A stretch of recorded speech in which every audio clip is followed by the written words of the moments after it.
But there's usually in rites of passage just a lot of focus on the men.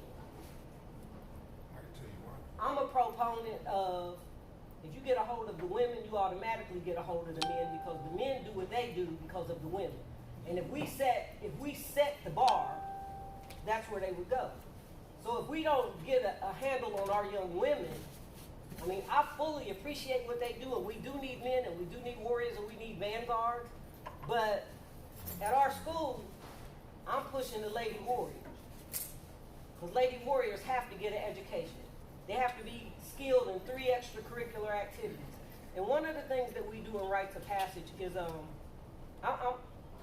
going to interrupt this for a second. I'm going to let Hatem to run you through one of these, because I talked about creating new neural pathways in the brain to help teach people to do critical thinking and to set themselves back. Hatem, you want to take one of these proverbs just so they see how one? Just grab one. They in your bed. You don't need them.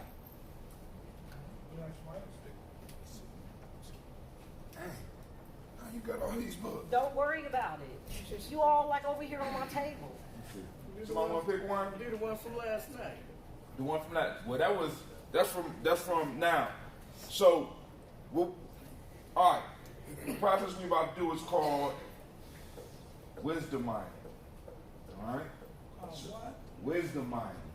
Wisdom mining. This process. All right. So, if somebody want to pick one, oh, you got a book. Pick one of those proverbs up out of there. Anyone. When you open it, this book right here is called The African Openness to the Tree of Life. And this is one of the books that changed my life. I found one at Ohio State, leather bound, and I'm still mad that I didn't walk out of. I walked out to school with it before the person that did, man. Because this is one of the coldest books I've ever had. I've been through about 20 copies, tearing it up, and it always helps you think. But go ahead, throw it out. One who is equipped never trembles. Let's stop right there. One who is equipped never trembles. Now, one thing we got to understand about our ancestors is the way we talk, right? For example, when I was young, I used to, I'll take it back when I was young. A show used to come on called Kung Fu. Yes. Anybody remember David Carradine in Kung Fu? Mm-hmm. And he was in the temples of Shaolin, and he would ask his master a question, but his master would never answer the question. The master would come back with another question. And that's how our ancestors used to do us. When we coming through the process, when we growing up, because you have to find an answer, because everything that you need, you already have. All you have to do is figure out how to access that information. That's wisdom mind. So Hurd said, the person that is prepared never has to tremble. Right? Wisdom mind. What does that mean? Anybody. Just think about it. One who is prepared never has to tremble. He's confident. He's confident. Now, there's a difference between being confident and being prepared. Because I know plenty of confident people who are never prepared. Well, you're confident and you're armed with the ammunition. And you're armed with your ammunition. Right? Whatever it is. So whenever we look at these proverbs, they are challenges for us to think. And not only think about it in the past. How about in the present and the future? Could a proverb like this fit in with anything that's going on politically now? Could it fit in with anything that's going on economically now? How about with some of our personal relationships in our lives? You know what I'm saying? When we start wisdom mining, what we do is we're not only, because what this culture teaches us how to do. Now, better yet, let me put it like KRS-One. Rap is something you do. Hip hop is something you live. Right? In our culture, we're taught that we are supposed to watch something from the outside and be objective. In this culture, in our traditional culture, we got to get in and do it. Well, you don't understand it. You can't understand the Dogon from the outside. You can't understand the Kemites from the outside. You can't understand what's going on with the Yoruba people from outside. You can't understand what's going on with the Awa people on outside, and you can't understand what's going on with African Americans from the outside. You got to get in and you got to experience it. So when I'm looking at Proverbs, what I had to figure out how to do is how to get people to stop looking at it from out here and step right into it. What does it say about my life? One who is prepared never trembles. What am I scared of right now? What issue am I dealing with? It also use the proverb, physician, heal thyself. Physician, heal thyself.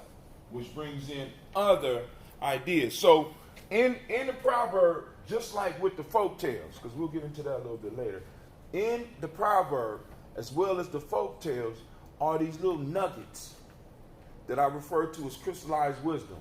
And what we have to be willing to do is do some deep wisdom mining, getting inside ourselves. So for example, in the system we have, we understand that we got something called IMESP.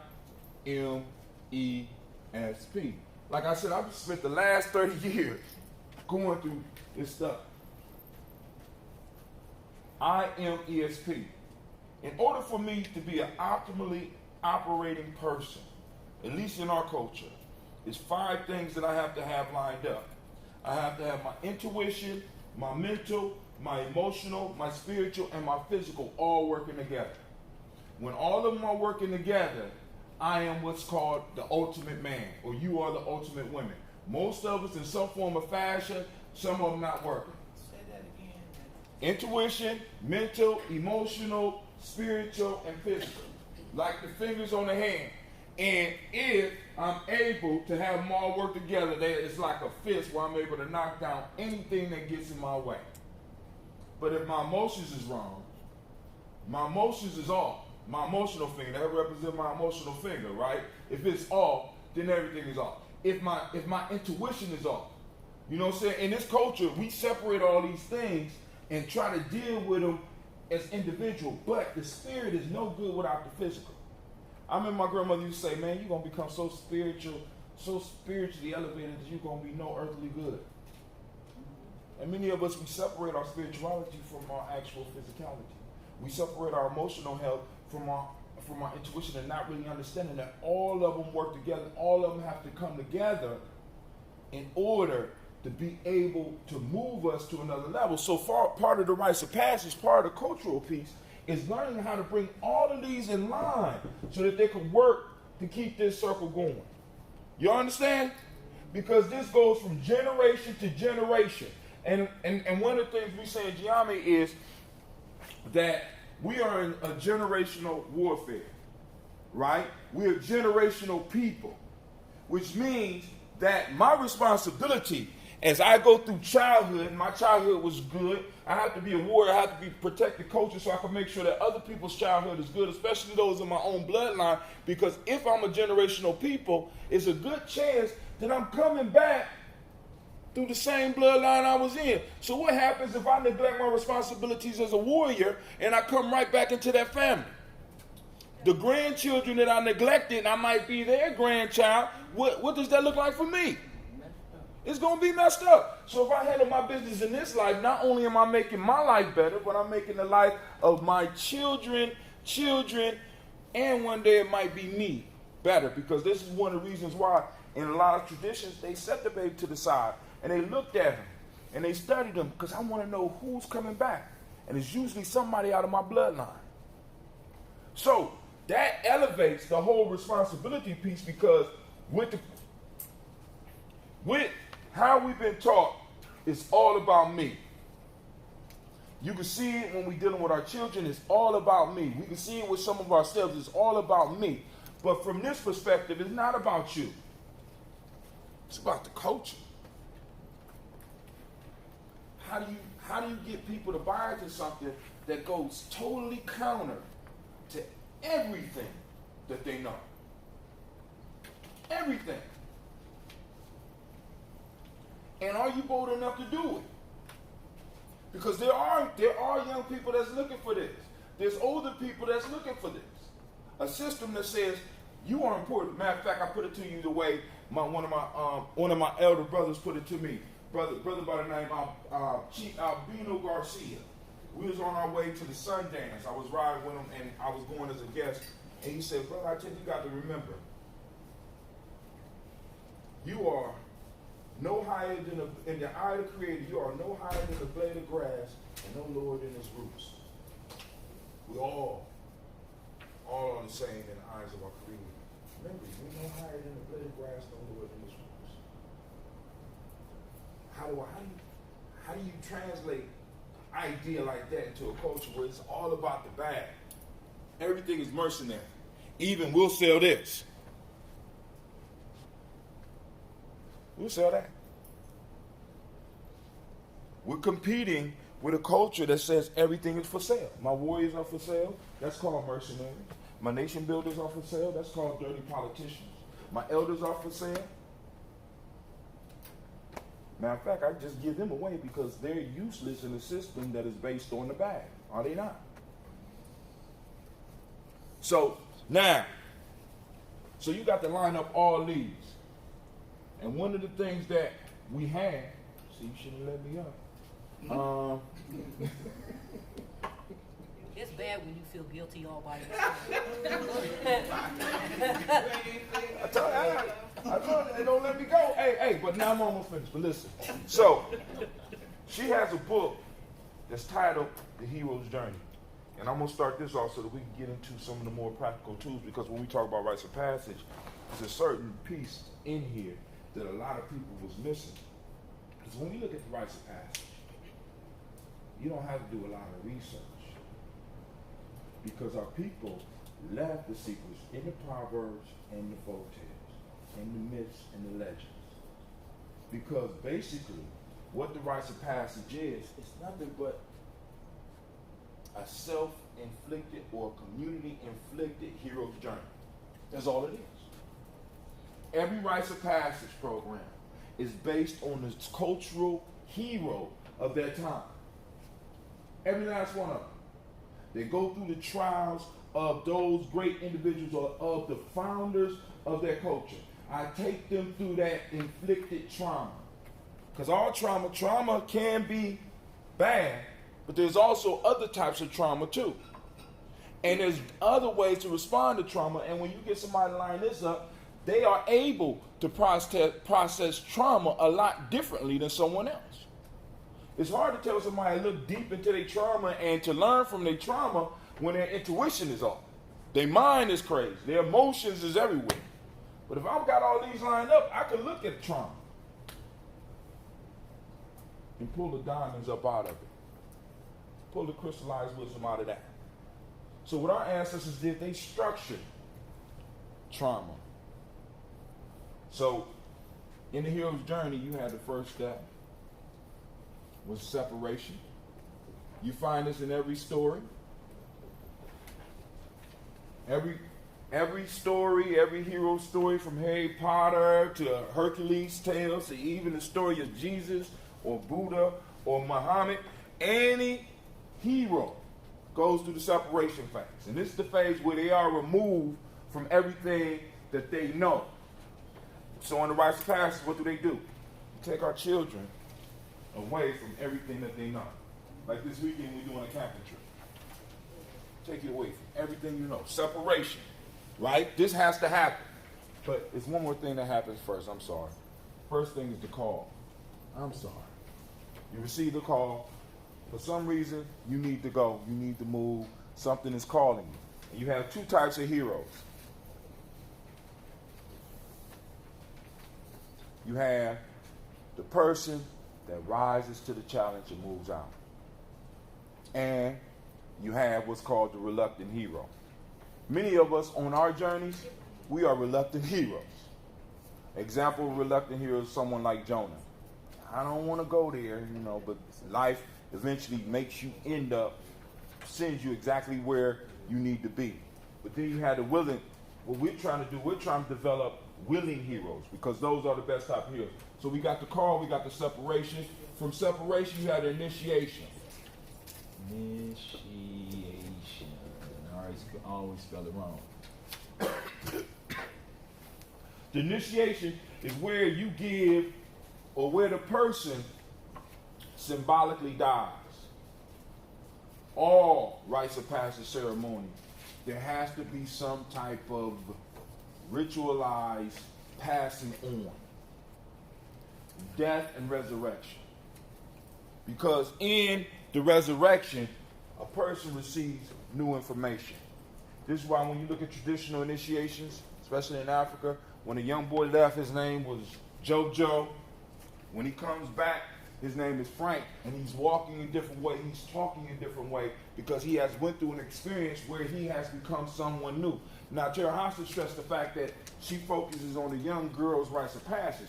The reason that most societies focus on male rites of passage, and I want y'all to be very clear on this, the reason why they focus on men's rites of passage is because women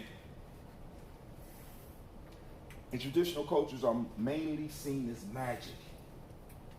Y'all go through stuff, you can actually see, everybody can see the change of womanhood. Everybody know when somebody is moving into womanhood. With manhood is a little bit different. Yeah, I get a little hair on my face. It took me about 5 years to get a full beard.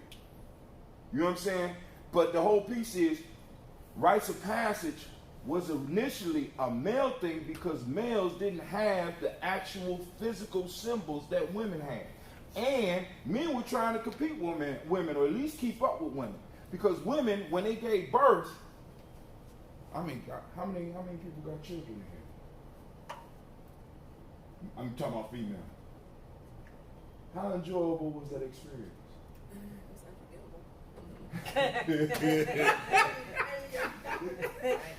So we all remember that. Anybody had fun pushing the baby out?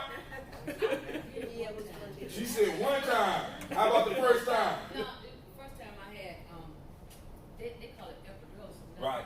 You know. So it numbed you I up. didn't want to feel nothing. So I didn't feel nothing. But after that, the second time, it was just like, I was on a roll. About the fourth time, I was like going around helping other people. I'm like, Jay, she need a nurse in here. You know. She helping dismiss the drugs. But that first experience is like a life, it's an initiation. Men had nothing like that. So we had to find a way to replicate that. This is why men separate. Where they going? And back to the womb, because females' womb give birth to children. Men's womb, which is the society, gives birth to men.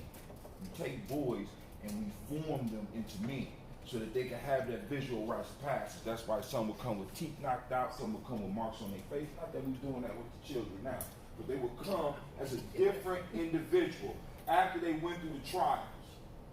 Because if you go on and look at some of the reels or some of the stuff that some of these young boys go through, because they feel that manhood belongs to the society, it belongs to the culture. It's not something I can just walk, I'm 18 now. No, dog. No. Unless you go through these rites, unless you prove that you're worthy like these women, you can't even, don't even talk to my dog. Don't talk to none of the women. Matter of fact, you might as well leave the village.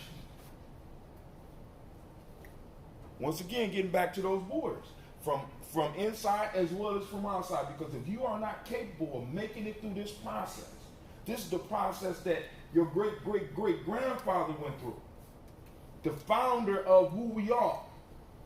You know what I'm saying? So that initiation introduced them not only to that trial, but it also introduced them to the secrets of the culture. It's beyond, and it gets deeper than Facebook. Like some stuff we can put on Facebook and Instagram, but there's certain things that each of us have in our family that we would never allow to be on Facebook. And if we find out one of our family members put it on Facebook, somebody going to see him. Or am I the only one like that? Oh, no. It's the same thing in the culture. It will be certain things that we can share with everybody, but there's certain things that we can't. We can't. Why? Because it's sacred to us, and when we give it to them, because there was in old school magic, and some of y'all that might be into fantasy movies, y'all might know about some of this, but in a lot of old school traditions, they say that when you know the name of an individual, you conquer its soul. So when I was in a class, comparative study class, and we was talking about witchcraft and stuff in Africa and stuff like that, you know, and we was reading the chapter, and the chapter talked about that in certain places, they say that if you hear your name called, but you don't recognize the voice that's calling your name, do not turn around. I'm like, why? Oh, they'll take your soul. Like, what is this? Right? Then we look at the term, like, if you look at certain cultures wouldn't even give you the name of their city. They give you another name, but for them it's a different name. That wasn't just because it's a mistranslation. You might not have been saw worthy of even being allowed to even speak the city's name. You understand? So it's like when you come into this, you learn the ways of this. You learn the ways of the culture. You learn how to be a nation builder. You learn how to be a warrior. You learn your responsibilities. And you learn what the borders are so that you can be very clear on what manhood is. Right now, anything goes. So what our children see, anything goes. It don't even matter what I do, long as I get the bag, right? This is the lesson that our children are picking up. So is it any wonder why a lot of madness is happening with our children, a lot of madness is happening with adults, because everything goes. You can't have a rites of passage when everything goes. Some things are allowed, some things are not. And some people be like, Brother Hatem, but that's either or. Okay, I'll take that. I'll take that. Because I've seen what happens when a border breaks down. All right, we got separation, initiation. Then we also have the last phase is reintroduction. I'm done.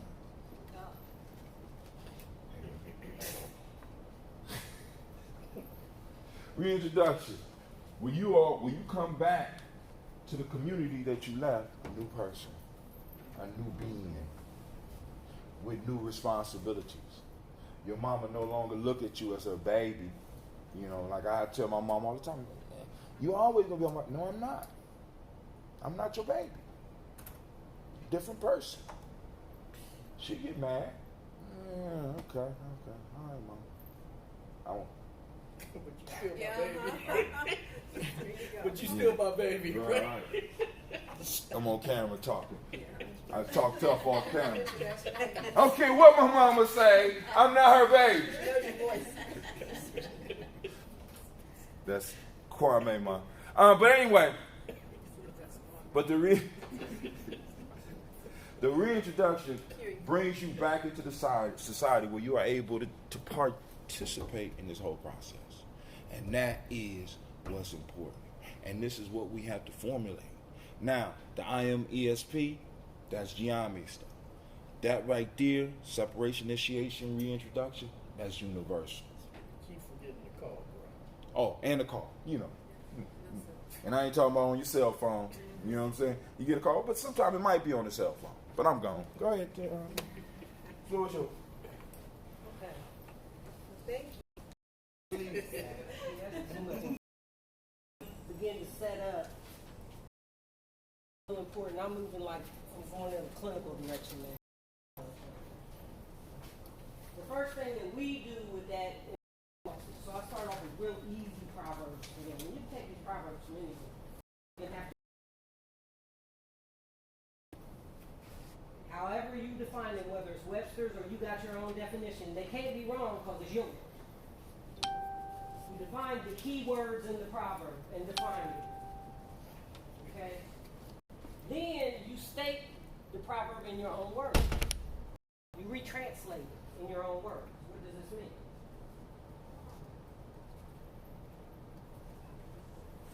Then the next thing that you have to do is articulate what does it mean to you in your lifetime right now.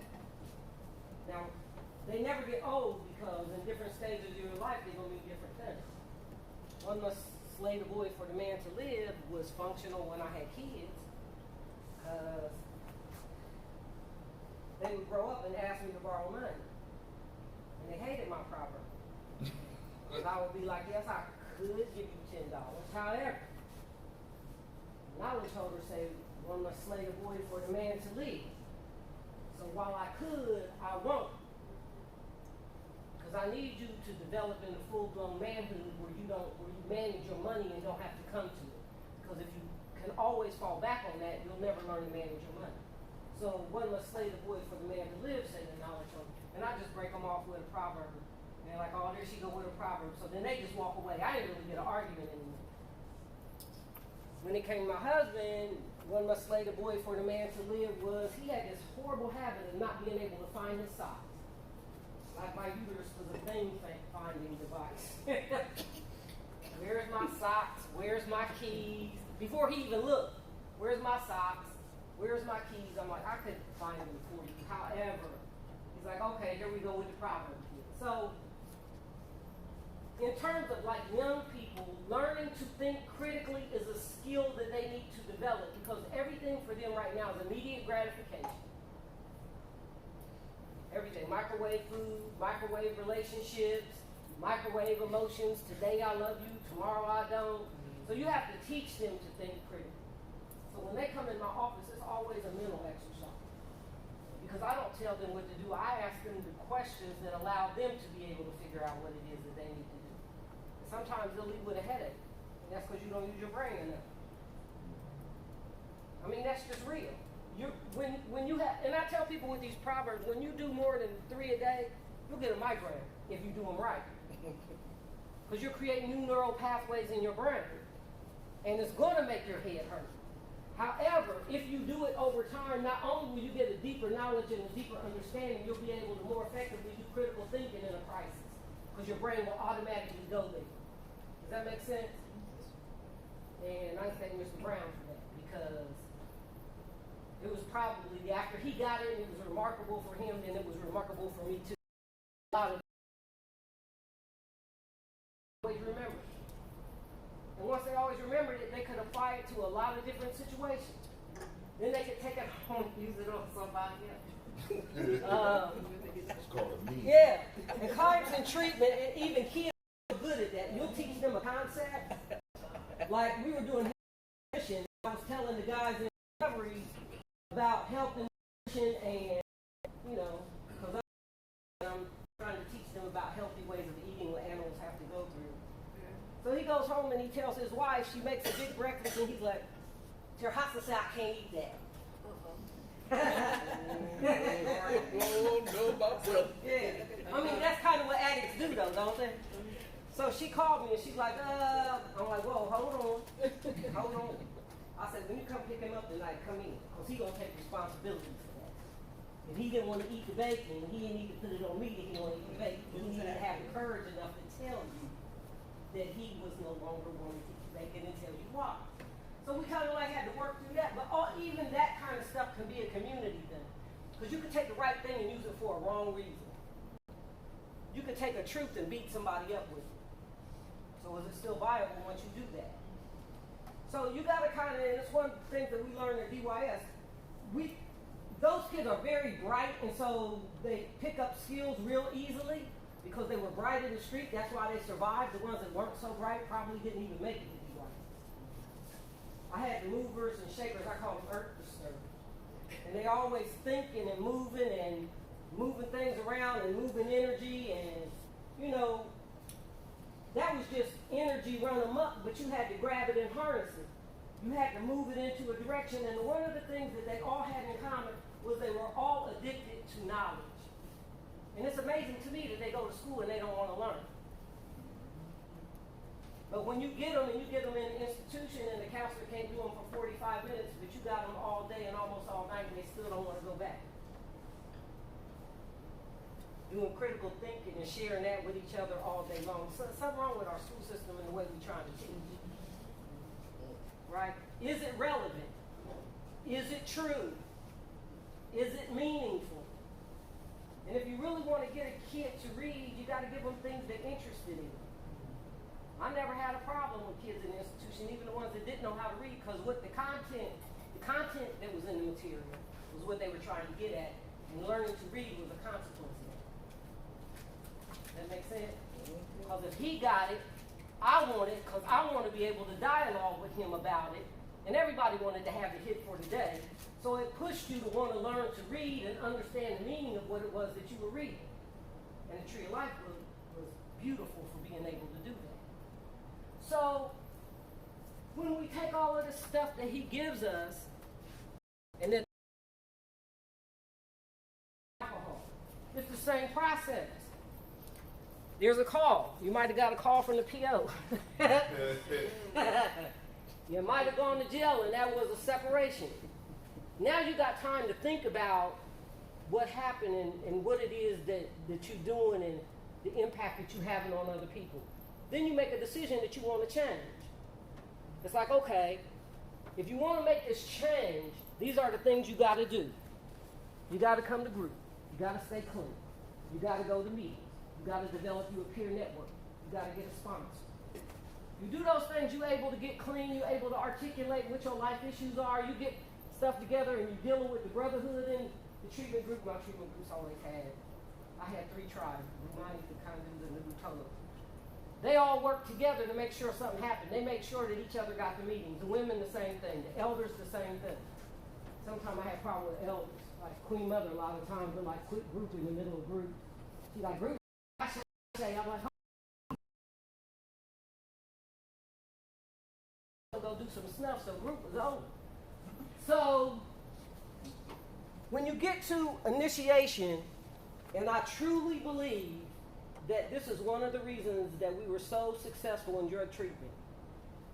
When you got to initiation and you had accomplished everything and you had been able to stay clean for a year and you went to meetings and you had a sponsor and you showed evidence and your family showed evidence that you had made a change in your life,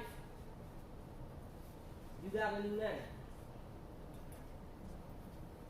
A lot of my folks changed their name permanent. Now, I can, all 3 tribes, when they see each other on the street, they know who each other is. Annie Buwali, she'll jump up in the meeting still today after all these years. My name is Annie Buwali, and I've been loose from the change the boundary. Like, yeah. So, just having that new name was an indication that I'm a changed person and I'm not who I was then. And being called by that name called you more to your recovery and away from who you used to be. And so we had really hardly no problem with people relapsing because nobody wanted to be the weakest link. Can you imagine you part of the Bumani tribe and you the security force in the tribe and you going to meetings and you running meetings and you doing what you need to do and you taking care of your family and all of the other Bumanis are looking at you and the other tribal members are looking at you and you relapse. So we'd always wrap around them and bring them back. Now the Michael Finch situation was a little bit different because Michael Finch just wanted hugs. You know how some people just need love and just get love? And you relapse so everybody keep hugging you. I wasn't really being mean and I probably really wouldn't have thrown them away. Maybe. But when you get somebody that does that and they continually do that, just like any other rhythm or pattern, anything done repetitiously enough, often enough takes a life on its own. So if I had allowed him to continue doing that, that would have given other people permission to do the same thing. But nobody wanted to end up in that place where it's like, hold on, no more hugs. We're done. We're done. I'm sorry, dude. We're going to let you roll with this one, but we're not going to hug you. And you can't come back if you relapse again. You banished from the community. So you figure out what it is you need to do. You never had to worry about a relapse ever again. Because his love for that community was more important than his need to use drugs. Does that make sense? A warrior. Somebody who will give up anything and everything. And be willing to die for something bigger than himself. Right? So when he had a car accident and he died clean, and his little boy got to know that his dad was clean when he passed away. Make sense? So, and it's something to be said for 25, 26 years later. If I call anybody from that, and this is a recovering group of folks, mostly crack. I call them 20-some years later and they all show up. Come on, program out.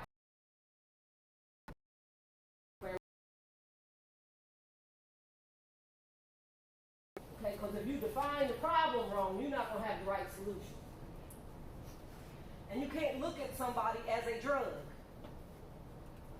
or a behavior because they're connected to a bigger system, okay? So I'm going to start with this. What kind of things do we use to evaluate? Well, it depends on what you're doing. It depends on what you're doing. I'm in a unique situation at the school because previously either I had to do evaluation and measurement and outcomes for prevention programs or treatment programs, or in the school, it's all together. And I know he's glad he got me and Mr. Brown, but Mr. Brown handles the PBIS system. This is how all of the systems in the school work together for the benefit of the kids. And he's responsible for together.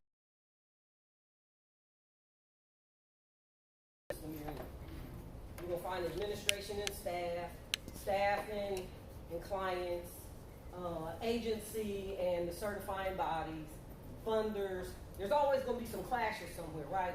So you got to step back from what it is that you're doing at work. And you have to do some evaluations, but before you get to evaluation, you got to know what you're looking for. You got to know what you're looking for. That means you got to define a problem. And you could do the short survey of what the problem is. Okay, so the kids aren't getting good grades in school. Parents aren't showing up for the PTA meetings. Kids report that they don't like being in the classroom and wanting to learn. So school. For improving it, and how much and how incremental do you want that change to be? And it has to be reasonable and achievable. You set yourself up for failure if you don't, right? It has to be relevant, measurable, and achievable. And a lot of people come up and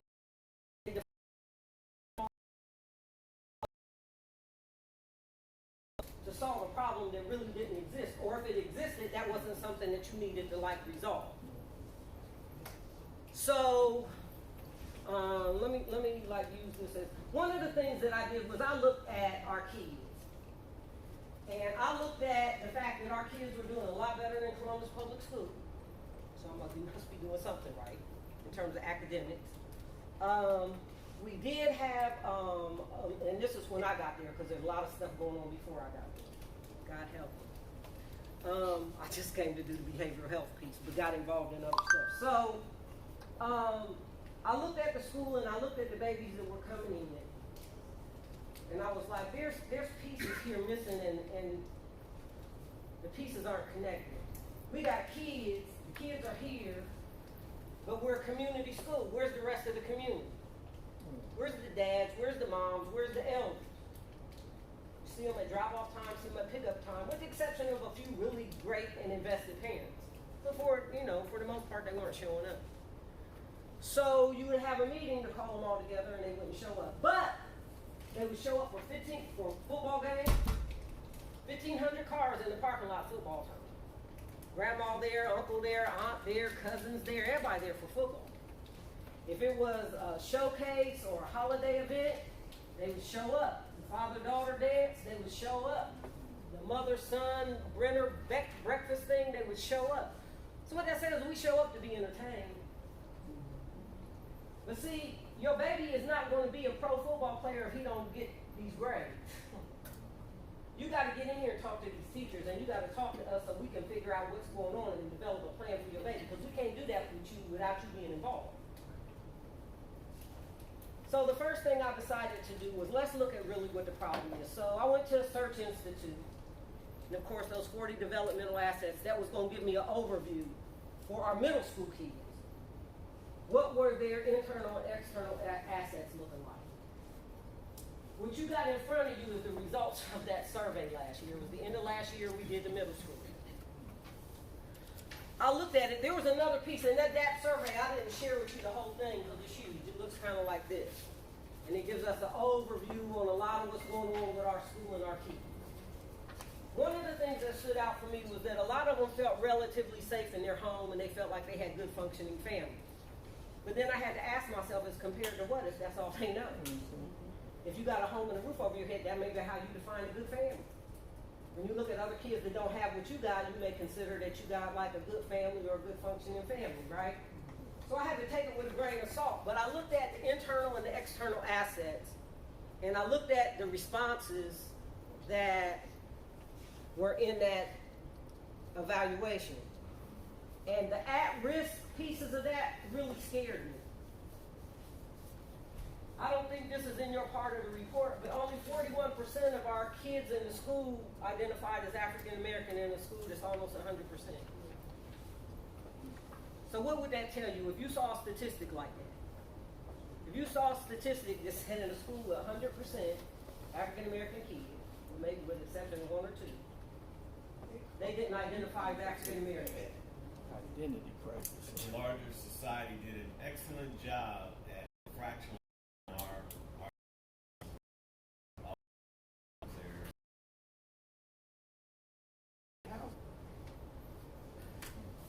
So what were the choices? African American, Hispanic, not black Hispanic, white. The regular, the state boxer, just the regular state boxer. Did you ask them what other was? Yeah. That would have been a whole nother, because they were anonymous. So I couldn't go back to who did what. This was like a middle school survey, right? But I'm looking at our kids, and one of the things that I realized is that if you go back to the seminal piece of this, if there's nobody or nothing here to anchor you, why would you be proud of who you are? When everything in society and everything that you watch on TV is programming you not to be.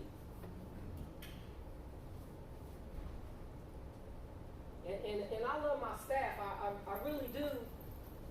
But a lot of times they got those same issues. How are we defining beauty and why and who programmed that? And why do we work so hard to be, because I had to ask the adult questions before I went back to the kids. Because I had to look around, look around, right? So what they were getting home was being reinforced at school. Then they open up the textbooks and they look at Love and Hip Hop. Then they look at the hip hop videos and nobody that really looks like them. You know, light brown girls get the opportunities, mixed girls get the opportunities. Where's the opportunities for me? And so now, like, we're pushing it in the other direction now. At least we made a beginning for that. But what it told me was that our kids looked in the mirror and didn't like what they saw. And that made academics secondary. That made social life secondary. Because if I looked at some of the relationships that kids had in school,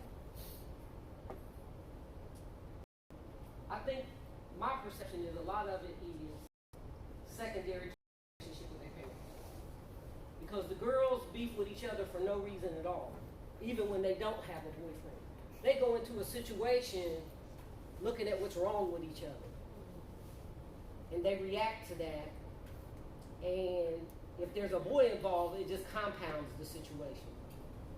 And they act out exactly, and I don't even like that stuff on TV, but I can see a correlation between the body language. Yep. Right? Yeah. You don't want no voodoo. Like, you know, you don't want none of this. You know, you don't want that smoke. Like, and I'm like, all of y'all broke. Right. Let's start there. But when it's like a mirror reflection of what it is that you're seeing, something or somewhere, there's no salt in the water. There's no salt in the water. Where do you learn how to become a woman?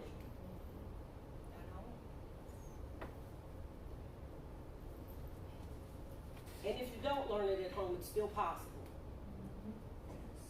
I ain't trying to be funny, but you learn a lot from a dummy. And I have to teach them to go in and find the gems in a hostile environment, right? Because you can go into a hostile environment and figure out everything you don't want to be. That's right. Ain't that the truth? Don't judge it, because everybody's a product of the warfare that they fought. So you're not in a position to judge anybody, because who's to say if you had gone through that same experience, you'd have done any better. So we're not talking about mama.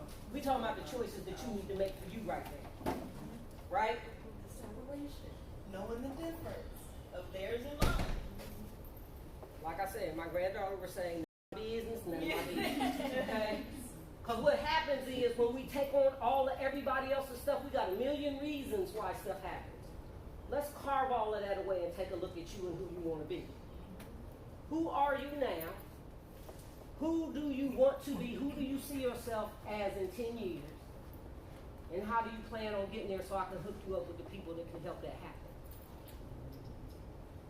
When I was a kid, a lot of the people in my community died. And a lot of my friends from high school died. A lot of my friends who had babies real young, their kids ended up on drugs or dead or in prison, and a lot of them are, and not like real healthy. But I looked at that, and I went to my counselor, because I think all good counselors that deal with the problems of the world need to have one. Eventually it wears on you, you wash away like a bar of soap. And I was talking to him, and he was like, you know what, the reality is you're transcendent. He said, quit feeling guilty about the fact that you survived. He said, there are certain people that come onto this planet that came here with a purpose. And in spite of what happens in their family system, they find somebody outside of their family system that they identify with. And they model themselves after. And they transcend whatever's going on in their community or their family of origin. He's like, you, my friend, are transcendent. Don't be upset because your friends get mad. In this warfare, everybody don't come out alive. So to whom much is given, much is expected. If you made it through, you become Harriet Tubman, and you got to go back and create the flagpoles for everybody else to know how to make it too. And if you take you and you multiply you by 10 or 15, 100 years down the road, how many people did you impact? Generation. Because it gets passed on to their children. Like my daddy told me, one generation plants and trees so the next generation can enjoy the shade. So what you share gets shared and shared and shared. And he always said, how do you want to, what's your... Not a biological relative picked me up and kind of like raised me, but she was one of the first black professors at OSU. I was working for Mr. Comedy when she passed away. But one of the things that she instilled in all of us is we're going to college. Okay? She said, you all going to college. Now, I took some personal exception to the fact that she paid for everybody else to go to college, and I had to hustle to get through college. Then I had to get the grades to get the scholarships to stay in college, and it was like, so I got grown and I asked her, I'm like, you know what, I think it's really kind of unfair. You paid for all of these people to go to college, half of them didn't even finish, but you never even really tried to help me. I said, I don't really understand that. I always got A's, I always succeeded. No, she says, that's because I expected more of you. They intentionally, forcefully made me grind for everything that I got, but they were waiting to watch my wings in case I failed.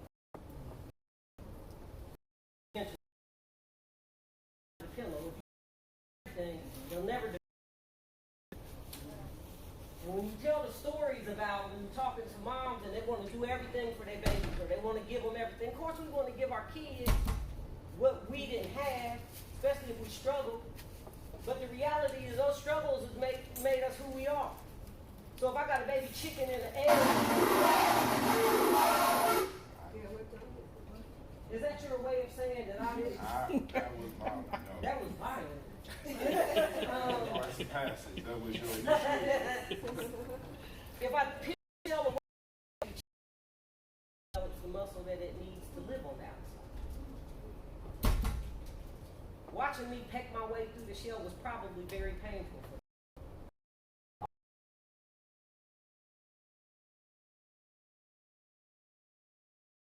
They never had to work for anything.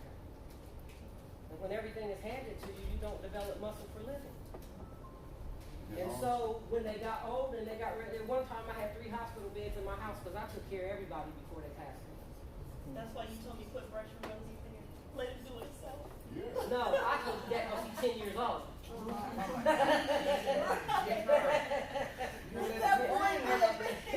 Oh, she had to totally reprogram me because I was one of those mothers at home. I wanted to add to another issue that we have to deal with our children is because the level of poverty here is not the same as it is in other places. we have a lot of our children, as well as our adults, living under the illusion of affluence when they are actually totally broke. So a lot of our kids feel that they have already made it. They get free education. I mean, we work in our school, we are probably about 98%. Let's put it this way, everybody in my school get free lunch. But yet, if you ask anybody in there if they are poor, they'll argue with you, they'll argue you down. You understand what I'm saying? They don't understand the correlations of free lunch. Enough people in our school get free lunch that our school is considered a poverty school, but yet you go in here. They get to a point where I say, listen, if your parents are as rich as you say they are, you need to go home and hit them over the head. Because if they had all the money you saying they have, why would they send you to our school? Not putting our school down, but the fact of the matter is that we can't really give our children what they 100% need. One of those private institutions will prepare you to be propelled in this world. You know what I'm saying? So along with what she's saying is, not only are we making it easy, we're also allowing them to feed into a illusion that's not healthy for them. Sid. That's right. I just want to, sometimes as a parent, you don't try to let your child feed into illusion. Like my daughter told me, I didn't know it was her. Because you make sure that they go to the best schools. Well, I don't know what school you did. And you make sure that you give them things, and it would be because who much is given, much is asked. And you say that to them all their life. So they strive hard to do things, and parents try to keep grown-up stuff away from kids, like how to figure out how to pay the bills or this, that, and the other, that sometimes you might want to have a conversation with parents so that their kids aren't delusional because they're trying to make them delusional. They just try to make sure that they balance and have a good child life and don't have to worry about stuff. That's a good question. Like, where do you merge it but also draw that line of separation between parental issues and children issues? There's Oh, you want me to stop? No, I was raising my hand because I got You an answer next? for you. Because what I do with Rosen's like, look, this is what mom brought in this week. You do the math and separate, subtract. This is what had to be paid, and this is what's left over. Now you tell me if I can get you an $80 PlayStation controller because you want to get mad and throw it up against the wall.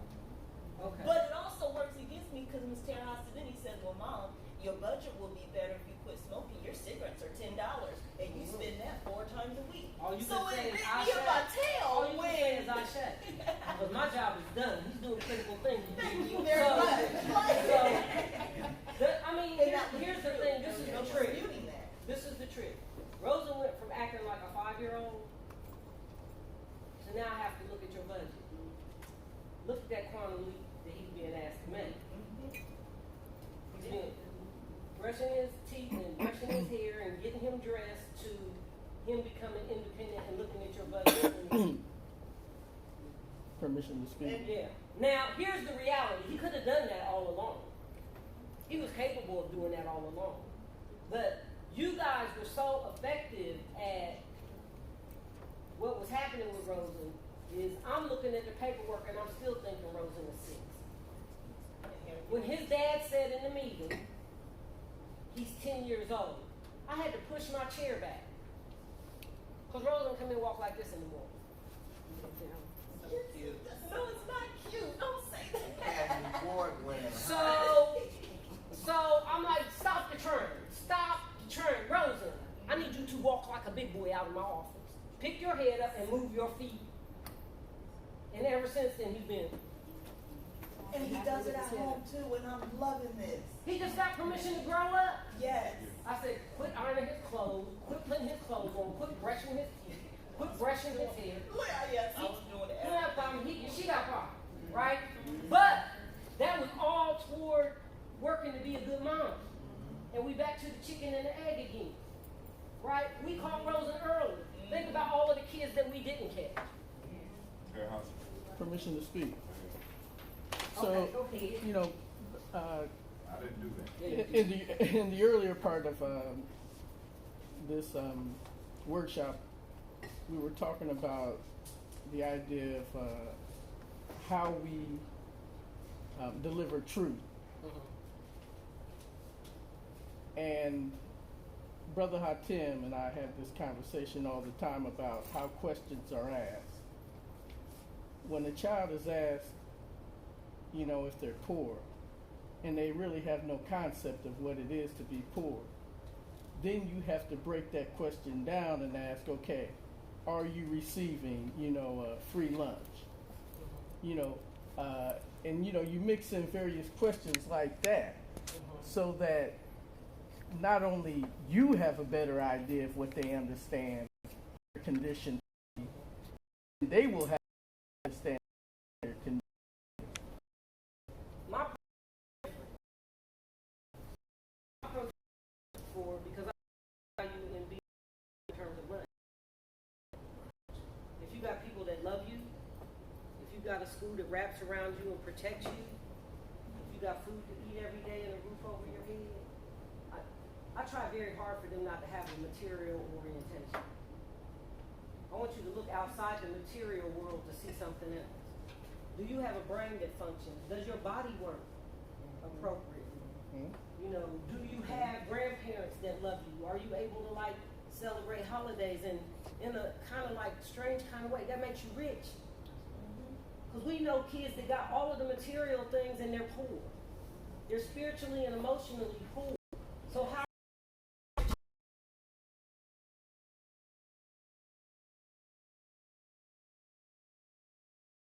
and look at economic status or family functioning or things like that without making a solid assumption on that. You know, I know a lot of our kids are struggling. Their parents are struggling. Some of them are not. But it's kind of hard to be in America today even if you got money and not be struggling, right? Especially if you're black. Yeah, black or Native American or Hispanic either. And if you're a member of another like cultural group right now, it really becomes, because I'm doing like some consulting work with the Somali community over some of the stuff that's going on with their kids that aren't, you know, yeah, that's a whole nother, you know, subject because they're scared to go get services and a lot of that stuff is happening. But when I looked at this survey, what it told me was that constructive use of time was missing. A strong sense of community was missing. Kids didn't really have like a love for learning or a whole lot of positive values and whatnot. What this did scream to me rites of passage. I'm gonna go back to the hard stuff now, and I didn't give you guys this because I didn't want to confuse you. You got the sheet right here,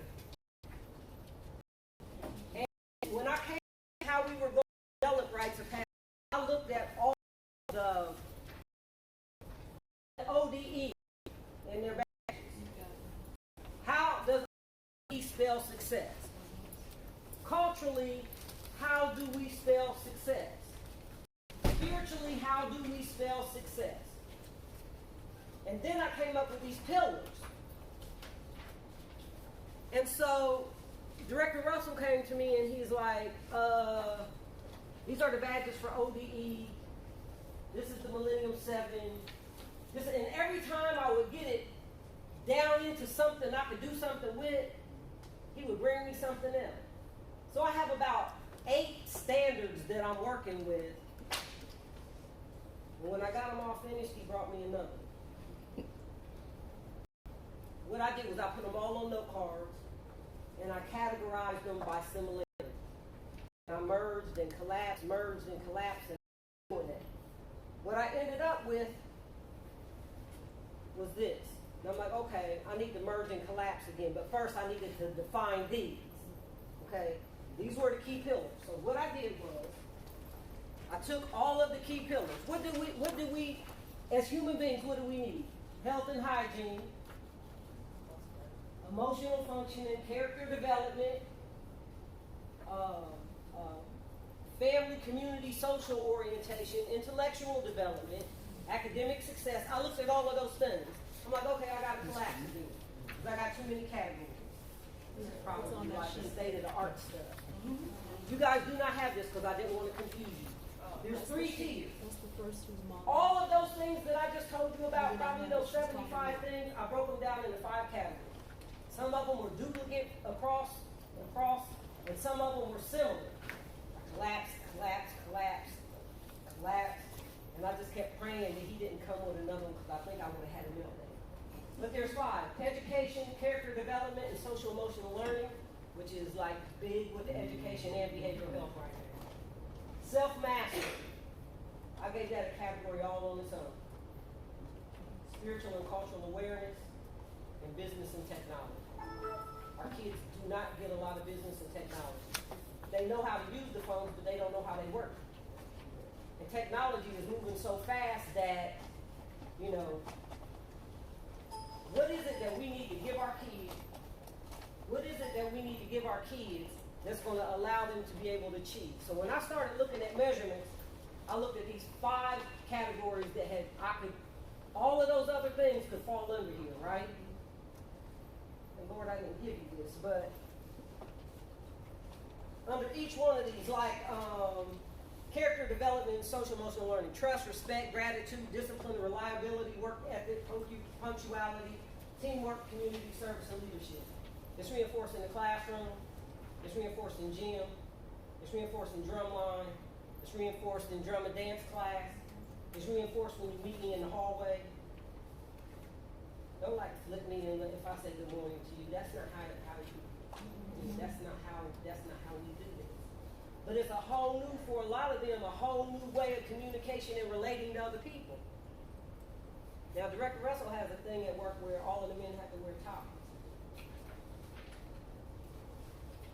I think it's good on one hand, because a lot of times our kids, some of them don't ever get to see like a professional man with a suit and tie that looks like and exhibits success for them. But I don't necessarily, just for me, feel like the suit and tie really exemplifies success. Success is not what you wear, it's who you are and what you do, for me. Okay? But he does have a point in terms of wanting to look your best and be your best and put up a good front and a good starch shirt with a real nice tie.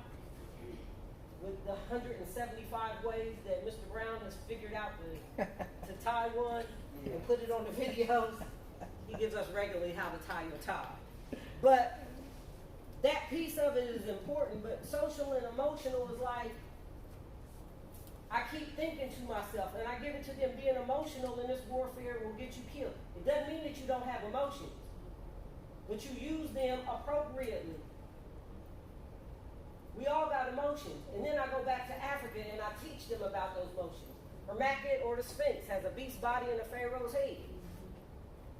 All of us have an animal nature, but we have a brain and a spirituality that allows the beast to lay down. Nowhere in Africa is the lion standing up. He's always subdued by his higher nature. And so I take them back to, we all have animal nature, we all have emotions, we all have anger, but your higher self rules the behavior that you engage in. And you can start with little kids teaching it. And they do real well with pictures.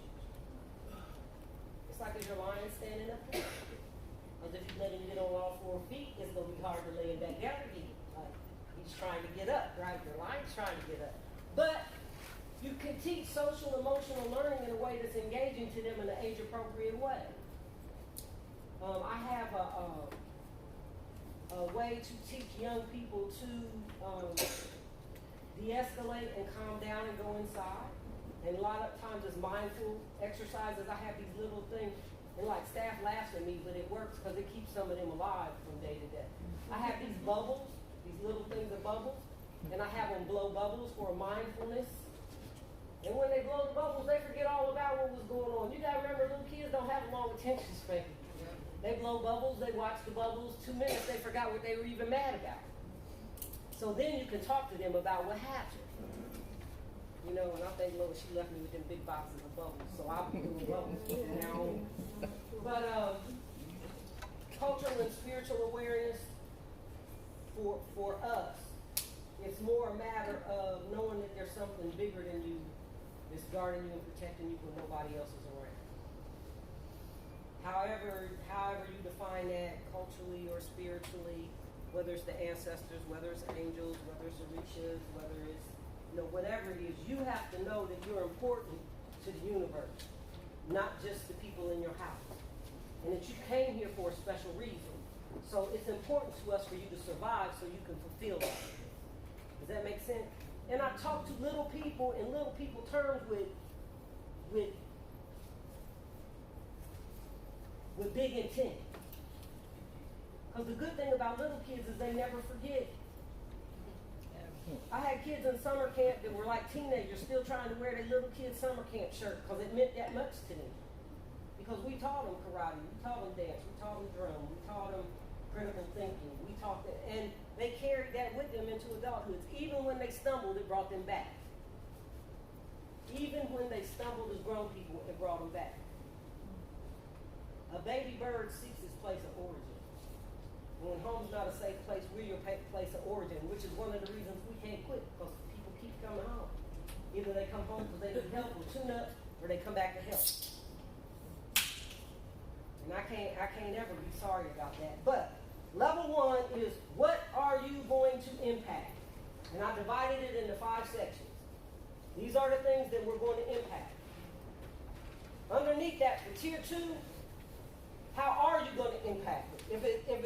If it's education, academic development, academic excellence, and note that I didn't say just academics.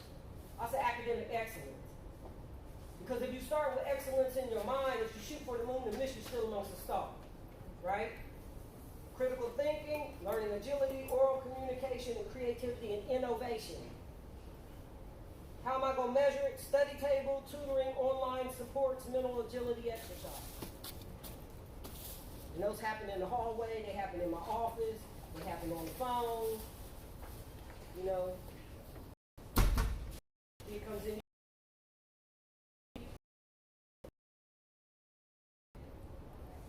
I have to put numbers to these things, but they have to be realistic. How much academic improvement as a result of our interventions do I expect? Because I'm going to tag a number. How are you going to evaluate what was effective and what was not? So, here we go. Grades, attendance, satisfaction surveys, and state test results. Was it that the kid couldn't learn, or was there something deficient in terms of the teaching methodology? Are you satisfied with the school and the school climate, or is there something about what's going on in school that's affecting your academic performance? Like a lot of the beefs and crazy stuff that we're not having a lot of what was happening last year happening this year because we got more control of it. We sat back in the summer and we evaluated what was going on. We looked at the discipline, we looked at the behavior, we looked at the grades, and this year when school started, we implemented, especially in the middle school. I still have one thing I have to do in the middle school. I got to do something about the fact that everybody smell like basketball. But other than that, we got the behaviors and things under control in the middle school hallway. We got the line movements in the middle school hallway. It looks like a college or university now compared to last year. So we're steadily making improvements that make the school safer and more amenable to learning, right? If I'm looking at, this was one of the other things that we were going to work on was PTA, but I got to make sure that I get my moms online to hook up with the other moms, because from my end, to try to wrangle up all of those moms, to see the circle of grandmothers can do that. I really think y'all need to get into school. All they need to do is say that once. So I'm going to wait for our next big function, and I'm going to put the grandmothers up there. Because I'm just an administrator. They don't want to hear me, right? I know where the juice comes from. See, I know enough about culture to know what they're going to respond to. And I don't care whether they're using, acting crazy in the street, or if they're academic. If the grandmothers say, look here.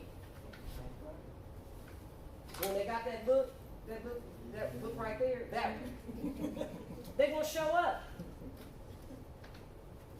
You got to know your culture and your community and who you're working with. But I can assure you, we looked at the stats this summer from last year and improvements that we wanted to make, and we said we're going to improve academically by 15%. That's not gonna be hard for us to do when we can control the climate. Everybody thinks it's the books and the schoolwork and the technology. You cannot, never underestimate how the parts affect the whole. So you could run right into academics and change all of the books, all of the curriculum, all of the modes of learning. But if the grades were being affected by behaviors and community, you define the problem wrong. We got the state of all of our kids got their own computers in school. Our boss spent like almost $1 million on training last year for teachers. That was not the problem. These two things are connected. So if the behavior and the cultural pieces are missing and kids don't feel good about themselves or they don't feel good in their community, but this takes a dialogue and talking about it. Now the next thing now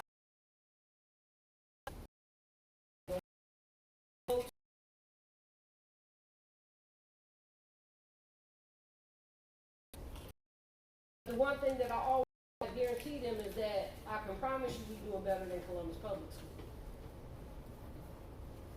Your kids feel safe here, you know. They know that they cared about. I probably get close to 400 hugs and good morning grandmas early in the morning. And I know that's important because some kids don't even have a grandma.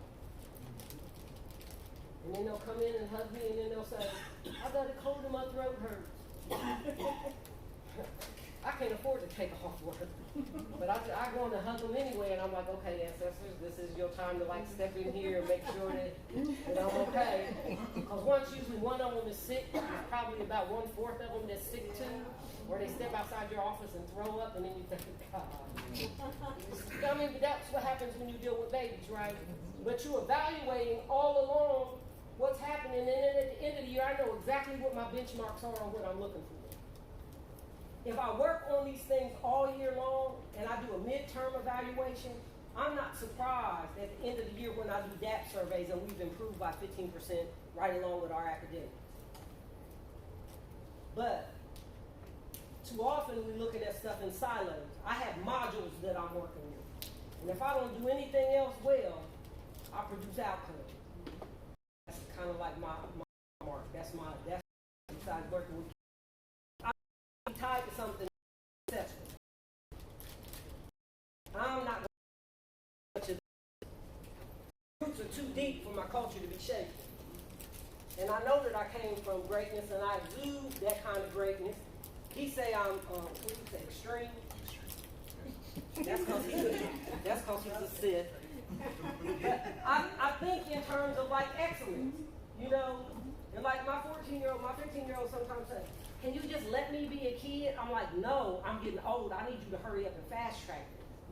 You know, it's kind of like, I know eventually I'm getting out of the way.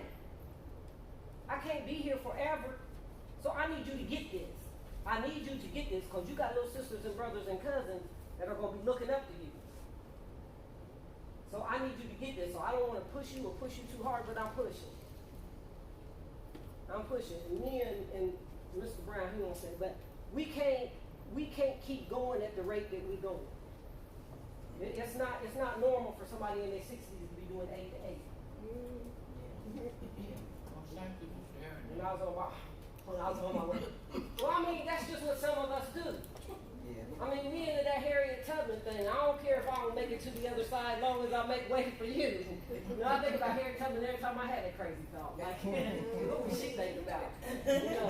You know, tell her husband, well, either you go all of the way or you die here. It's like that kind of thing, right? But you can pull some crazy things from history. But I'm on this road to go. You know, and I still have challenges even knowing what I know because it's like, I'm pulling a wagon with a bunch of my people on it. Someone screaming, hurry up! Yeah, and the worst thing you can do to me is say, what about me? Are we there yet? Yeah, it's like, what about you? And we get there a lot quicker if you help pull. Right? So it takes it takes the parents, it takes the staff, it takes the rest of the community, but I'm going to say this, and when it comes to statistics and coming up with outcomes, if our schools and our prevention programs and our agencies and our freelance programs and whatnot I'm good at hooking people together. That's the only way any of us are going to survive. Because guess what? You may only have an hour a week, you may only have an hour a week, but if we on one mind, it don't matter who's in the building. It don't matter who's in the building, but everybody got to get on and pull this wagon. You can't sit over here with treatment and think that y'all gonna be okay. Because these people in treatment got kids. They got wives. Where are you gonna send them? You need to send them to something that has the same vibe and the same, you're gonna get the same answer, you're gonna get the same perspective, and it's always growing and evolving and improving. And everybody, like October the 8th, we have a parent teacher. Grandmothers, we already decided we showed up like African warriors. Okay. And hold people accountable. Because these are your children. Half of the grandmothers are raising kids. And we mad and we tired. But we gonna do what we gotta do for the babies, right? But that's what community's all about. Because in our tradition, the mom and dad went out and worked and the grandparents raised the kids because parents weren't smart enough to do that. Grandparents had the wisdom to be able to raise kids effectively and efficiently. Nobody threw grandma and grandpa away in a nursing home or an old folks home. We didn't do that. Everybody in my house passed away at home in moms because we don't throw elders away. And me and my kids, that was our job. There was 5 of them. They all passed away. Now Becca was the last one. She passed away a couple years ago at 103. My baby, I loved her more than life. Been lost ever since she gone in a weird kind of way because she was my fallback. Her and her potted meat sandwiches with her orange peel. That's the most orange smell in the world. She's like, you want some? No. But it's hard for me to give you what do you measure, because each of you in your own organizations have to define the problem. And it's not always what you see. You got to look deeper. It may not be academics, it may be behavior, it may not be behavior, it may be community. If a kid is being sexually abused every night, how do you expect him to do well in school? It's not that she don't want to learn or he don't want to learn. And then if you tell on somebody, that means it's going to create a whole bunch of, and somebody's going to go to jail, and so you don't say anything and you keep it to yourself, but we keep pushing the academics. That's why I have 6 full-time counselors in the school now. That's why I have Children's Hospital on St. Vincent's dealing with my high-level kids. And guess what? We all talking. Ain't nobody operating in a silo. If you got that much of a need for confidentiality, we all got releases because you can't even come in if you don't have a release. But we all talking. We talking to the football coach, the basketball coach, the drum leader, the dance teacher. There's lines and levels of accountability in this, and we all talking because we all coming from a different vantage point. Hatim is the dean of students. He's the Sith. I'm the Jedi. I save him, he kick him out. But the whole goal for all of us is to keep them in school. That's for all of us. Now there's some things that you can't just knock a kid out in a fight and then stomp him and then, you on the playground and you get mad. There has to be a consequence for that. But you're going to still work and still do your schoolwork, and we still take on you while you have. Talk about how all the different agencies, and I've worked for a whole bunch of different agencies, mental health agencies. You said the kid come to school and because they've been molested and nobody want to call. That's another cultural piece. At some point, somebody's going to have to make a hard right decision and break the cycle of the silence of incest and molestation. That's a cultural piece in our community. So, I just needed to say that. For our children. It does. And we've kind of like, as a culture, gone from one extreme to the other. There was a time, like in the 20s, if you did something like that, you just came up missing and nobody asked you to win. Now we've gone from that to like keep it secret. There's like we start communicating. We need to be honest about a whole lot. We need to look and be honest with the fact about our parents' abilities or our thereof. And in my growth as a parent, I'll kind of struggle with those things too, but that's part of evaluation. When we do the violence prevention piece, my oldest son and my youngest son, I think you were there, they got into an argument in the hallway about who I was. And my youngest son was ready to fight my oldest son, because he's like, you just lying on mom, you trying to make her look bad. He's like, you better get out of my face, you don't know what I dealt with. But I was a very different mom 10 years down the road than I was with my oldest one. With my oldest one, I was a student and I was working and going to school and trying to do everything. But I was trying to do it for him and he saw it as a punishment. Right? So those are why we need to have them conversations. Don't just do it and then walk away from it. And we get to the place with our staff where we don't want to talk about, here's one of the big ones in administration, when you start talking about evaluation and outcome. Because you got to deal with your staff too, because if they sick, the people that they're working with are going to be sick, right? So if they come to work and they sick or something going on in their family and you don't want to hear about it, at least listen. You don't have to solve it or make a referral, but listen. But there's some administrators that don't even want to hear about your personal business. How are you going to separate yourself from another human being like that? See, before I'm an administrator, I'm a human. Right? I know CPI say don't put your hands on kids. I said, if I got a baby that's crying and melting down, I'm picking him up. I'm a grandma first. You know, you can have your I got enough licenses. You can like take some of them back if you want. You know, yeah, my community will come get my license back. All I have to do is disappear for a while. But you know, I'm saying all of this to say you have to determine what the problem is and what are the areas that you want to figure out. What are the interventions that you're going to put in place and put numbers to those? Because at the end of the year, you want to make sure that you've achieved that. And you want to check on it quarter to quarter to see if there's any movement or if it's going back. Do it is success.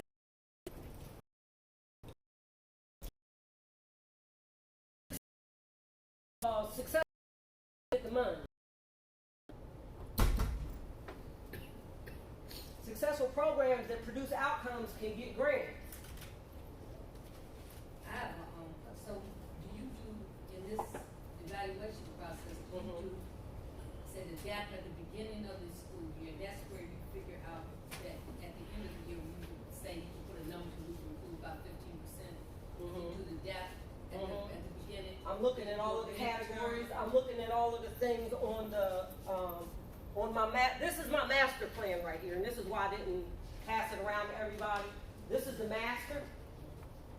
And I can promise you this is a whole lot, but because of the way I've collapsed it, we'll exceed 15% on absolutely everything. But you use this as I use the DAP survey, the satisfaction survey, and it depends on what there's it's some up. other things that you have at the bottom too. Results. That's all academics is just black and white. Okay, never Right. mind. I'm just No, but gonna hold consult on. with you later. But all of these different surveys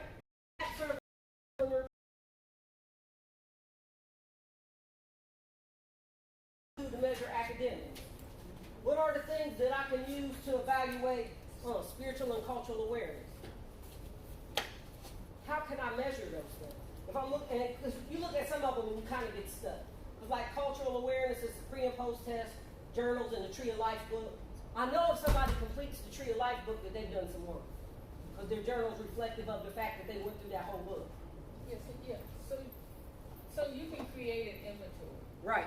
So in other words, in your own, Whatever your set, your you particular can setting. create an inventory, and like Chair Hassa does. And then, as you do that inventory, as they do that for each child, you can either self-evaluate it, or you can create an evaluated tool that they can then affirm what they've done. Right. So so with the funder, people have done both. So like with the collective knowledge that you have with rites of passage, then you could create a inventory, and then based on that inventory, use it as an evaluation tool for your group. Correct. You know what I'm saying? And then make it age appropriate. This is what the asset development people did. They identified those assets or those skill sets that's important for That's childhood. under the 40 developmental assets. Yeah, so you can use the same kind of mindset to say this is what we're looking for, rites of passage, during the childhood years. If we got people at that age, this is what we're looking for in the middle school years. This is what we're looking for in the high school years. And then, so if you have high school people, and that's the only group you're working with this through, then you would have those list of mastery things. And some of them are, as Tierhouse has identified, or you can set it up so you know that they have walked through it. So let's say with history and culture, if they did, because I'm in genealogy, if they did their family history, and you set up the criteria for that, then if they did that, that's a measurement that they've engaged. So you could have these components that they have to do in order to get scored in that area. And then you can score it in 3 categories. They actually did it at a level of accomplishment, they did it at a level of mastery, they did it at a level, above that. So you can set that up. And once you do that, then you don't have to keep reinventing every year. You really don't. This is too much work to have to do that. So and mine, the reason I didn't give you this is mine is more complicated because it includes everything that the school does, from hydroponics to the social emotional learning to health and fitness and everything that we do is in it. So I didn't want to confuse you with this because if you're doing behavioral health or you're doing prevention, it becomes a lot easier to be able to do that. But I had to see how the parts work together because I may be working on prevention or I might be working on just the linear rites of passage, but I got other things in the school that's impacting that. So I have to be able to look at those things too because what it will do is let me know where the soft spot is. Because wherever we're falling down is affecting this because the parts affect the whole, right?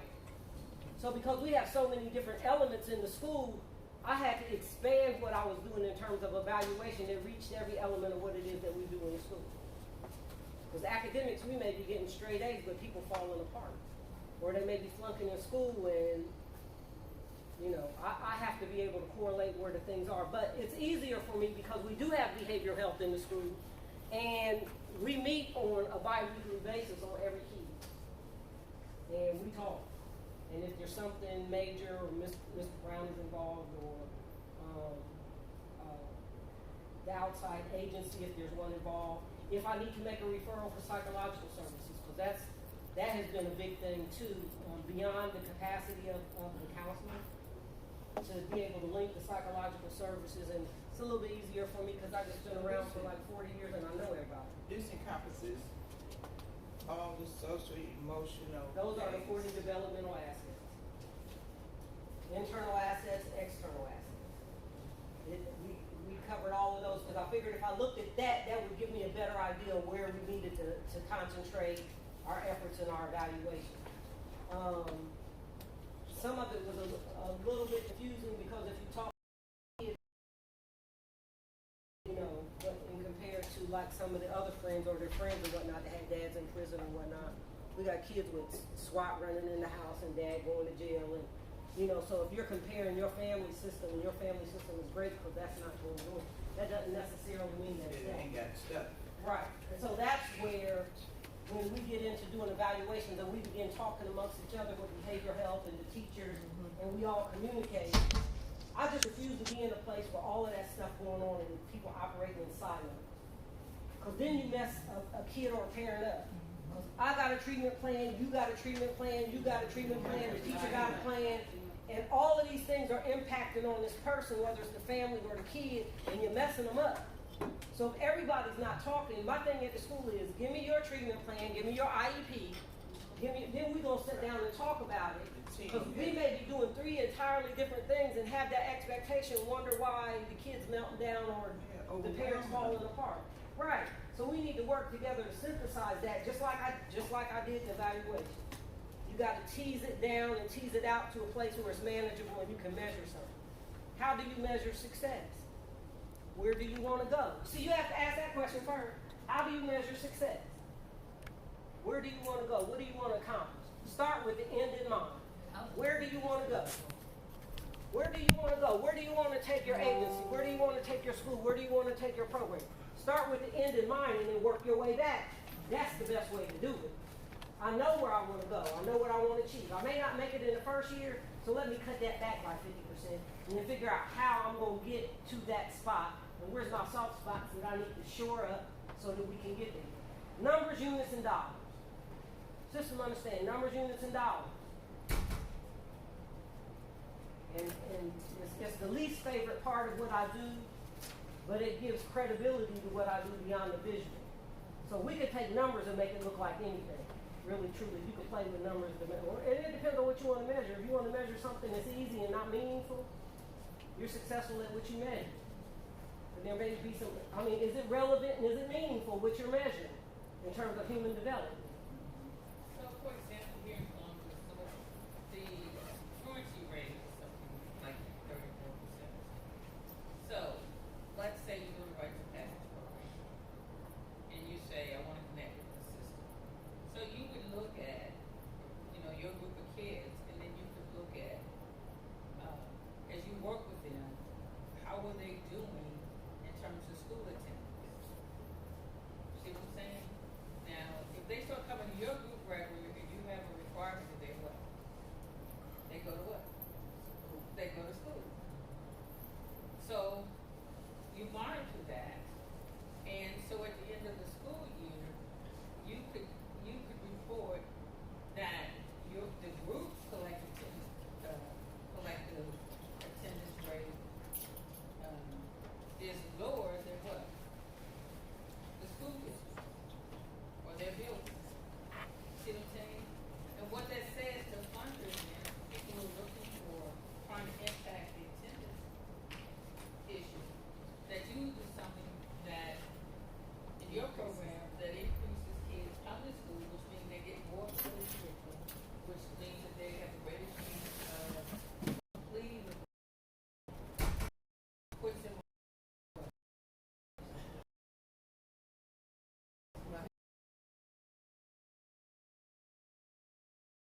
children, and then if you want to see funding, how much you report it out to the funder, all of those things work.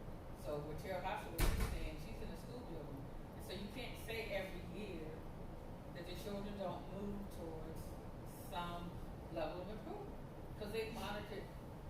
Some people thought they only monitored schools. This is a national. They get the U.S. Department of Education funds. They have to turn in a whole bunch of reports.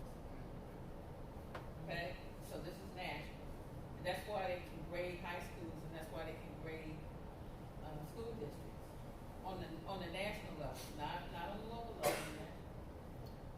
And so that's why it's important that we, as a community, really get in here and support children, but help them to move forward. I hope that that was helpful, because we have such a broad range of what we do, from sports to extracurricular activities to academics to, and a lot of our coaches are our teachers, so there's like still a relationship there. But I didn't want to complicate it for you guys, but if anybody wants a copy of how we evaluated each one of these, just send me an email and I'll email it to you. I just did not want to dump off, because I know that either, but the most important thing to take away from this piece is that every element of your agency or your program is involved in, and has to be mobilized in order to have a good outcome. And we all bring more to the table when we bring our own diverse perspectives, so that we can tease out what can we change, what can we not change, how will this change affect. But without everybody at the table, it's not going to work. So you got to have all hands on deck when you get ready to do a process of evaluation to see, one of the things that we did was we looked at, we all went to lunch, all of the administrators, and we looked at disciplines. From 1 year to the next. I think we did, 5, 7 years? We got data from the last 7 years, at least last 7. Right. And so we kind of looked at that data, and we looked at where we were headed in terms of a school, or what it was that we could do better. But I even took that information and put it into where it is that we're going to go programmatically in the future, because I had to have a starting point, and that gave me a very good starting point when it comes to measuring disciplines. How many suspensions, how many expulsions, and expulsions for us mean that you're out for a minute and you come back, because everybody comes back.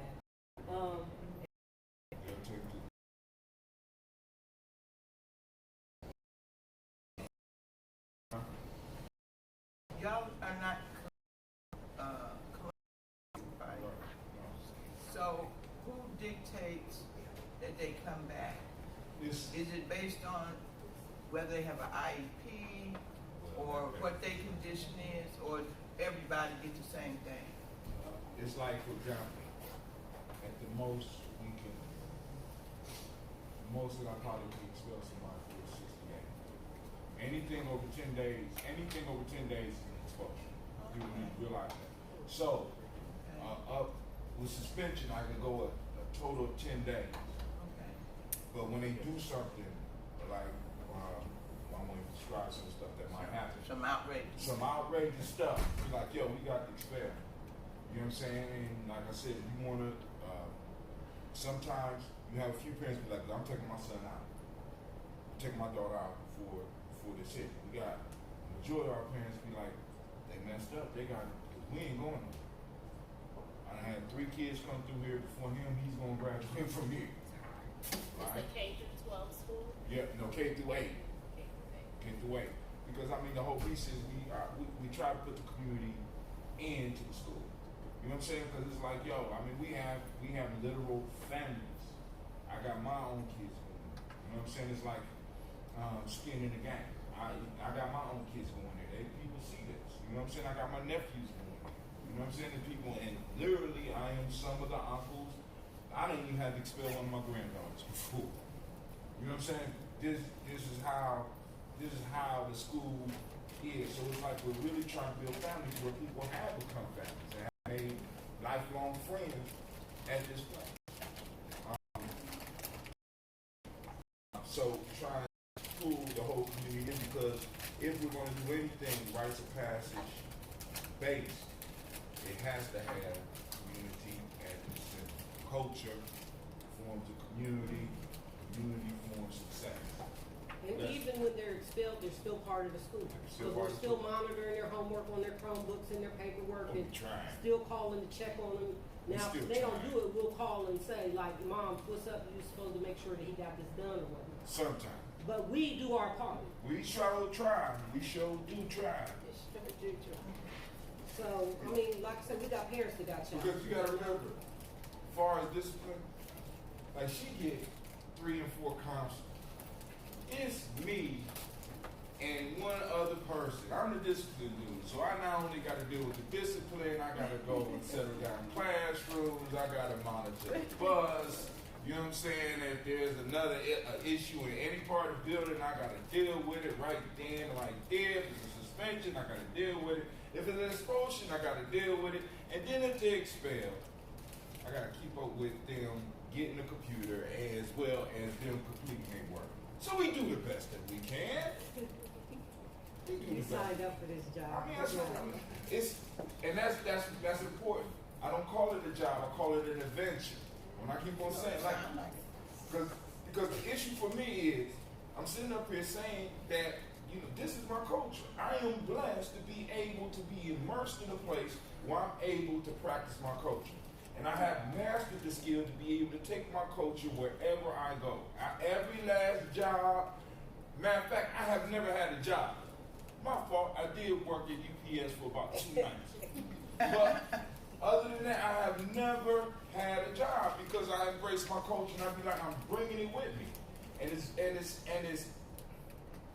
has enabled me to do stuff like this. So now to a point where we can talk about rites of passage and we can have someone like Terrasi because we joke with each other, you know, because I am power hungry and she's very anal, right? I mean, that's our relationship. We understand each other, but we get it done, and this is the issue. So she could be like, for this workshop, she like, oh, we got to sit down. That's like, okay, cool, all right, we're gonna sit down. What you wanna do? She gonna do the whole, she swear we wrote it. She write the whole agenda down and be like, is this cool? I'll be like, okay, cool, I'm trying to watch this YouTube video, but yeah, that looks good.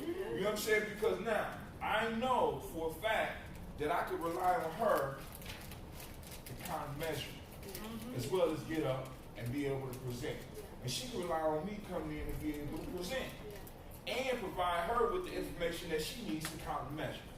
You understand? So when we're doing this, we're doing it as a family. We're doing it as a tribe. You understand what I'm saying? So because now I don't have to be good at everything. And she don't have to be good at everything. I can fill in when she's tired, she can fill in when I'm tired.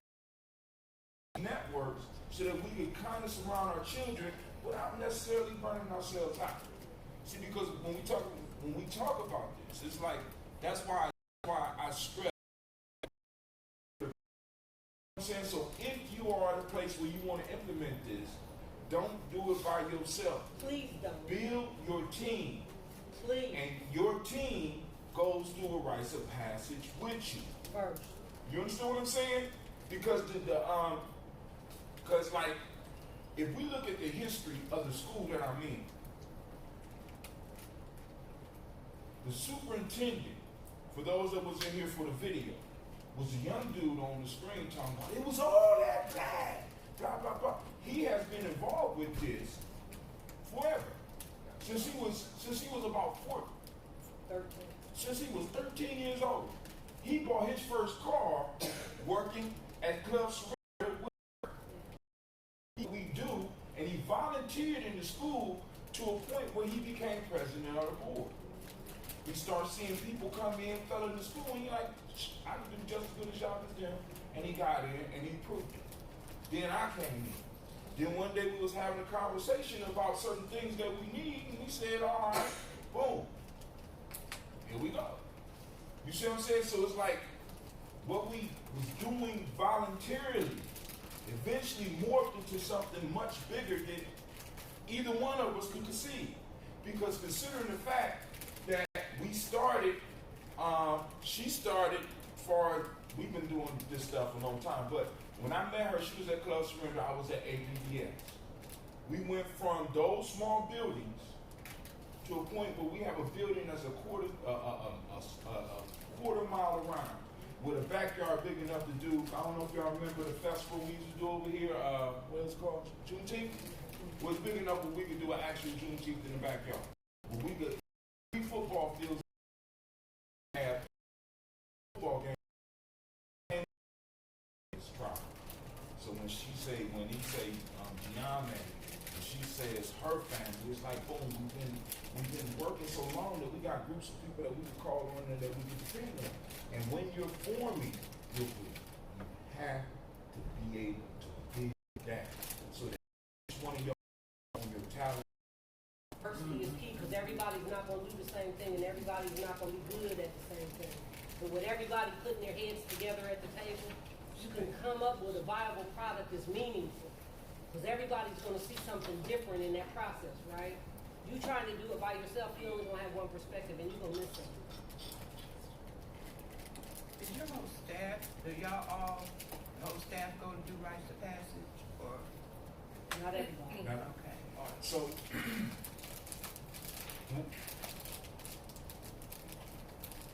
It's so expensive, it's hard to explain. right. Rites of passage at the school, then, there was a time when they were at the Urban League with the Warriors there, and so when everybody culminated at the school, everybody brought their whole history and contacts with them. So if somebody from the outside of one of these other entities called, like for me, the Chasan Dance Company, that's a rites of passage. All of my grandkids are over there. Sister Aziza's grandkids are over there. I mean, we keep running into the same people because we build a community. And I wouldn't have any problem if one of mine's having a problem sending her to her because she's going to get the same answer from her she'd get from me. Because we were all groomed on the same stuff. I mean, does that make sense? Yeah, since its inception, since ROP, ROP UK. I think you may have it written down somewhere. Absolutely. Also, we're from its inception, ROP developed the name. It's a National Rites of Passage United Collective K. That's what that NANROP stands for.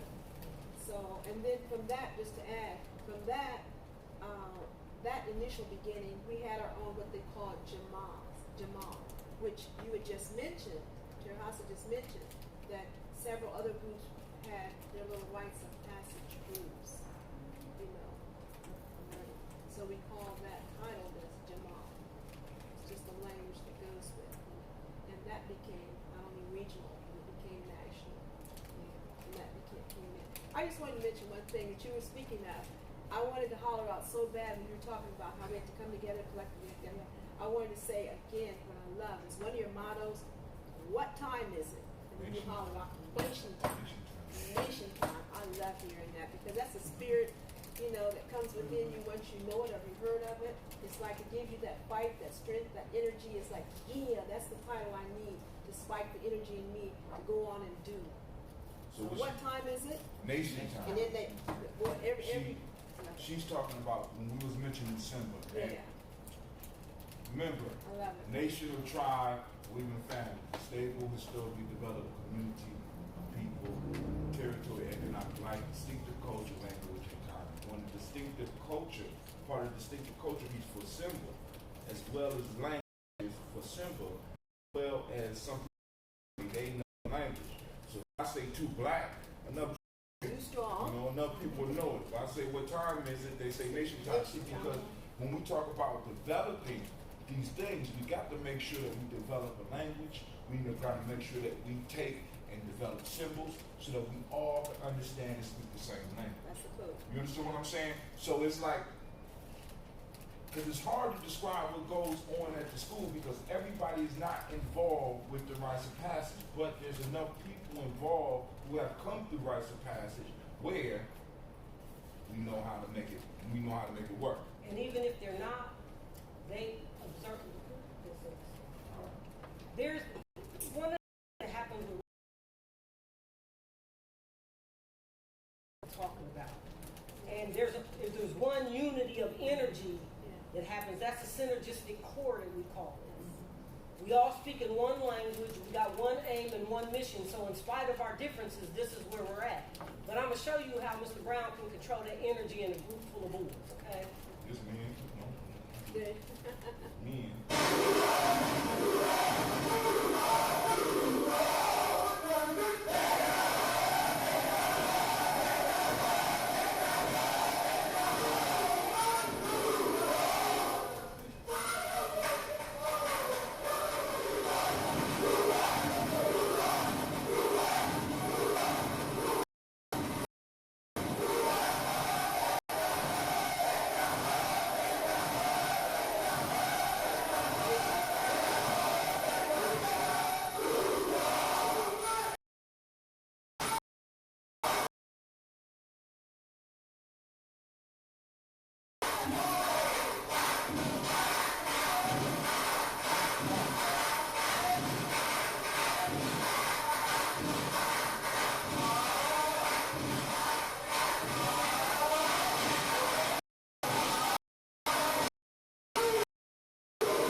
example I can give of how to move in, how to control energy of young people. You can do it like that, but you can do it by just adjusting your energy because they're going to match you. So if they come in and they're up and you're down, they can't stay there by themselves. They got to bring it down to where you are. So if I'm evaluating and I'm looking at somebody with explosive disorder, all I have to do is stay calm. Because they're looking for that calm, they just can't find it. So if I hold on to them long enough, they get it. You know what I'm saying? So being able to like move energy, it doesn't matter whether it's a